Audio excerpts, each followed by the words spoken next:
Hari Om, Shri Guru Pyo Namaha. All people think about is sex and money. Another interpretation of the first line of verse 13, Ma Kuru Kate Kante Dhanajata Ginta, is that Shankaracharya is saying, "O distracted fool, why are you obsessing about your wife and being stressed about things generally that we need or that we want? Isn't there someone else to take care?" And we saw in the last podcast that there is indeed.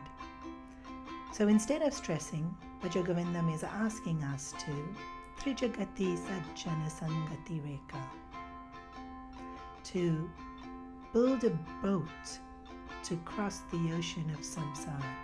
What's this ocean? Samsara, this world of constant change, is likened to an ocean because when you're in the middle of the ocean and you look out, you can't see where the ocean ends. Of course, when we're standing at the shore, we have a sense of beginning and end. When you're in the middle of the ocean and you look out, all you can see is water and water and water. You can see the horizon, but you can't see a shore anywhere. And so, in that scenario, it feels endless. Samsara too is endless because when we fulfill one desire, another one comes. When we finish one action, another one needs to be done. And so, being a cycle also of life and death and life and death, it doesn't seem to have an end. It can just keep going. Pujya Gurudev's commentary here is brilliant. A boat is useful not only just while leaving one shore, but until we land safely at our destination. All throughout the journey, the boat is that which keeps us afloat on the sea. As each wave lashes on it, the boat absorbs the direct shots and imparts to the traveler only a little tossing, perhaps. Atop the crest of waves, on the ascending slopes of the waves, at all places, all through the passage, the boat keeps us dry, safe, and relatively comfortable. In this world of endless change, which brings us so much stress, heartache, misery, concern, our refuge is Satsang, because in Satsang we find the method by which we can cross, and also a place where we find solace from the trials and tribulations of our everyday life. And what is this power of Satsang? There's a great teacher by the name of Ajahn Brahms whose books are really well known. He narrates an incident where he used to go very regularly to the local prison and teach them Buddhist philosophy. And the prison would often call him back to come and speak to the inmates. But as time passed, as he became even more popular, as he wrote his books and he had to travel to do different seminars, it became harder for him to make time to do these weekly activities that he used to do. But one day when he was back at his local center, the phone rang and the warden at the prison said, "You haven't come for a very long time, please do come back." And Ajahn said, "Well, I've been very busy, so I may not come, but I'll definitely send someone else, another monk."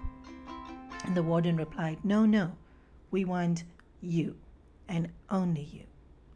And he was curious as to why. And the warden replied that, "I have worked in the prison for many, many years. In fact, most of my life. And what I notice, there is something very unique about you.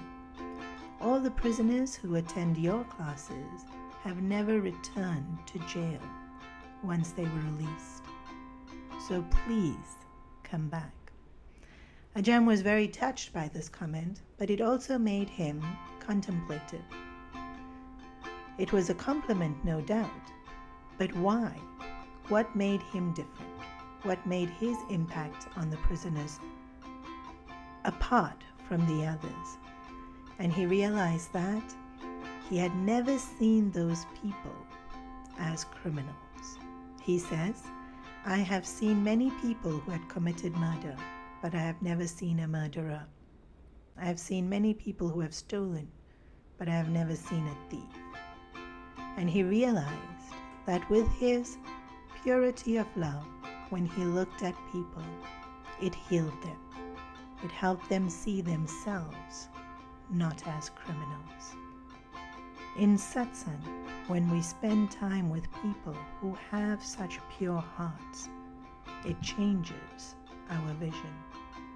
Saints have a very power in their presence, and they teach just by their presence, but also because of their presence, whatever they say, those words come to life, their teachings come to life. In satsang, we get pointed in the right direction, and therefore it's the boat that helps us cross the ocean of misery. Think about it.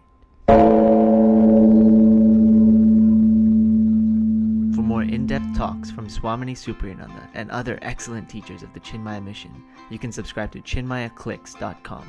That's ChinmayaClix.com. You can also visit the Chinmaya channel on YouTube for bite-sized inspiration and discourses on in-depth Vedantic texts. To know about local classes, activities, and upcoming retreats, visit www.chinmayamission.com. And see you on the next podcast.